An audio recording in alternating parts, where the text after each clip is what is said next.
उसमें प्रेम है, जहां आदर्श है वहां संपन्नता है। इस संपन्नता के लिए तुम्हें नींद में होना बहुत आवश्यक है। और ये कौन सा नशा है जिसमें तुम नींद में आ सकते हो? ये एक ही नशा है। कौन सा? महादेव की भक्ति का नशा है, परमात्मा के जप का, तप का, साधना का नशा है। तुम्हारे जीवन में भक्ति और आदर्श का नशा है, तुम्हारे जीवन में संस्कारों का नशा है। ये नशा अगर आ गया तो तुम जीवन पर्यंत विजयश्री को प्राप्त करोगे और हर जगह सफलता प्राप्त करोगे। ये मैं क्यों कह रहा हूं मालूम? मैं ये सिर्फ इसलिए कह रहा हूं क्योंकि बहुत सारे ऐसे लोगों को लगता है कि महादेव भंग खाते हैं, महादेव गांजा पीते हैं। अरे बाप रे, तुम्हें मालूम नहीं है ये बात? तुम जो बात जैसी समझ रहे हो वो वैसी नहीं है। ये बिल्कुल उसी प्रकार से है जैसे तुम्हें धनाढ्य रहने के लिए सोना आवश्यक है, वैसे ही तुम्हारी विजयश्री के लिए भांग की आवश्यकता है। वो भांग खाने वाले की बात नहीं हो रही है यहां भस्म रूपी भांग की बात हो रही है। यहां पुराण कहती है चिता भस्मा लेपो गरल मसनम लिखपट धरो जटाधारी कंठे जगपति धारी सुरपति। ये कह रहे हैं कि वो जो भांग है उसका एक नाम ऐसा है जिसलिए महादेव ने उसे ग्रहण कर लिया। गंभीरता से समझना, अगली बार जब तुम भांग चढ़ाना तो नशा नहीं समझना, मैं जो कह रहा हूं ये समझ कर चढ़ाना। भांग का एक नाम ऐसा है जिसलिए महादेव ने उसे स्वीकार कर लिया। और शिव महापुराण कहती कि भंग गंधर्व का नाम है। एक गंधर्व से गलती हुई और वो पतित हो गया। उसके बाद महादेव ने उसे अपने शरण में लिया और उसको अपने भोग में सम्मिलित किया। भांग को संस्कृत में विजया कहते हैं। क्या कहते हैं? भंग को संस्कृत में विजया कहते हैं। विजयश्री दिलाने का माध्यम है वो। अगर आप भगवान शिव को भंग चढ़ाते हैं, किसी भी जगह आप जा रहे हो, गंभीरता से सुनना, तुम्हारे जीवन में कभी तुम्हें विजय चाहिए हो, तुम्हें जीत चाहिए हो, तुम्हें यश में वृद्धि चाहिए हो, तुम किसी ऐसे अमुक काम के लिए जा रहे हो जहां तुम्हें लगता है कि तुम्हारी विजय हो जानी चाहिए, तो तुम्हें भंग चढ़ाना चाहिए। तुम्हें भंग पर ध्यान देना चाहिए और महादेव को भंग स्पर्श करा के चढ़ा कर जाओ, तुम्हें विजयश्री प्राप्त होगी। कोर्ट कचहरी का कोई काम हो, कोई थाना पुलिस का काम हो, कोई तुम्हारे जीवन में बड़ा विवाद हो गया हो, तुम किसी बड़े टेंडर के लिए जा रहे हो, किसी बड़े अमुक काम के लिए जा रहे हो, किसी खास व्यक्ति से मिलने जा रहे हो, परमात्मा शिव को भंग चढ़ा कर जाओ। लेकिन नशा समझ कर नहीं, इसका नाम विजया है। यथा नामम तथा गुणम, जैसा नाम है वैसा इसका गुण है। ये समझ कर चढ़ाना, औषधि समझ कर चढ़ाना, नशा समझ कर नहीं चढ़ाना है।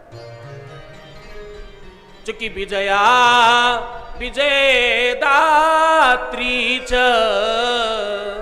क्या करती है? ये विजय प्रदान करती है।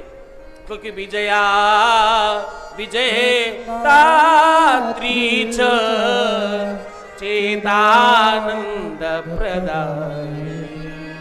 ये परमात्मा शिव को इसलिए पसंद है क्योंकि ये विजय प्रदान करती है। इसका नाम विजया है। एक गंधर्व था तो देवताओं को विजयश्री दिलाया करता। उसके रहते रहते देवता कभी भी किसी से हार नहीं पाए। उस गंधर्व का नाम विजयश्री था। वो एक बार अपने अभिमान में, अपने बल के अभिमान में, अपने रूप के अभिमान में महादेव के पूजन में चढ़ाए हुए पुष्प पत्र को अपने पैरों से स्पर्श करके चला गया, जिस कारण वो पतित हुआ और हजारों सालों तक एक वनस्पति बनकर जमीन पर पड़ा रहा। जिस पुष्प पत्र को उसने पैरों से रौंदा था वैसी ही स्थिति उसकी हो गई। वो एक वनस्पति, एक पत्र, एक पत्ती बनकर जमीन पर पड़ा रहा। उसे कोई पूछने वाला नहीं था। उसने बहुत तपस्या की। अतिशय गंदगी में उत्पन्न होने वाली ये वनस्पति है, मैं जिसे बता रहा हूं, इसे कोई बोए अथवा ना बोए, गांव में ऐसे ही खड़ी हो जाती है, ऐसे ही मिल जाती है। महादेव की आराधना करा, महादेव प्रसन्न हुए। भगवान शिव बड़ी सरलता से प्रसन्न होने वाले देवता का नाम है। आप पूजन में जो विश्व में किसी भी व्यक्ति को नहीं चाहिए वो महादेव के ऊपर आप चढ़ा दीजिए, भगवान प्रसन्न हो जाते हैं। भगवान खुश हो जाते हैं। उन्हें भांग चढ़ाइए, उन्हें धतूरा चढ़ाइए, उन्हें बिलपत्र चढ़ाइए, उन्हें समीपत्र चढ़ाइए, उन्हें आप दुर्वा चढ़ाइए। जो किसी को नहीं चाहिए वो उठाकर महादेव पर आप स्पर्श करा दीजिए, महादेव प्रसन्न है आपसे। ऐसा आशुतोष, ऐसा उघड़ दानी जिसे कुछ चाहिए ही नहीं तुमसे। आपने कभी खास तौर पे न सुना होगा कि महादेव को 56 भोग लगाए जाते हैं। आपने कभी नहीं सुना होगा कि उनके बड़ा मेवा पकवान की आवश्यकता है। उन्हें तो आप बस एक लोटा जल भी चढ़ा दें तो भी वो खूब आनंद से प्रसन्न हो जाते हैं। आपका केवल भाव चाहिए, आपकी केवल भक्ति चाहिए, आपकी केवल श्रद्धा चाहिए। बस उस श्रद्धा और भक्ति से एक लोटा जल उठाकर महादेव पर चढ़ाना शुरू कर दीजिए। आप देखिएगा आपके जीवन का एक भी ऐसा काम शेष रह नहीं जाएगा जो अधूरा पड़ा हो। क्या करना है? सिर्फ एक लोटा जल चढ़ाना है। एक लोटा जल हर समस्या का हल। एक और बात कहूं, तुम भक्ति करो बहुत अच्छी बात है, तुम धर्म करो बहुत बढ़िया बात है, तुम सत्कर्म करो बहुत बेहतर बात है, लेकिन छल प्रपंच अभिमान से दूर रहकर करो। अभी मुझे कुछ दिन पहले किसी ने मेरे सोशल मीडिया अकाउंट पर भेजा, क्या करेगा एक लोटा जल जब मन में है हजारों छल। जिसके मन में हो हजारों छल, उसके लिए क्या करेगा एक लोटा जल। हजारों प्रकार के छल प्रपंच लेकर अगर आप मन में बैठे हैं, अपने मन को मलिन कर कर बैठे हैं, तो उसका कोई लाभ नहीं है। तो भगवान शंकर को विजया इसलिए चढ़ाई जाती है क्योंकि उसका नाम विजय है।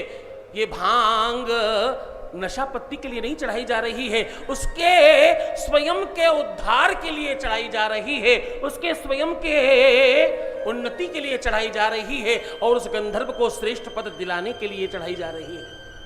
अभी एक पूरा का पूरा युग उसको महादेव पर चढ़ना है, उसके बाद वो अपने वास्तविक रूप गंधर्व रूप को प्राप्त कर सकेगा, ऐसा महादेव ने आशीर्वाद दिया है, इसलिए चढ़ाई जाती है। और इसी कारण से महादेव के वरदान के कारण ही जो व्यक्ति महादेव पर विजया यानी भंग चढ़ाता है उसको सर्वत्र विजय प्राप्त होती है।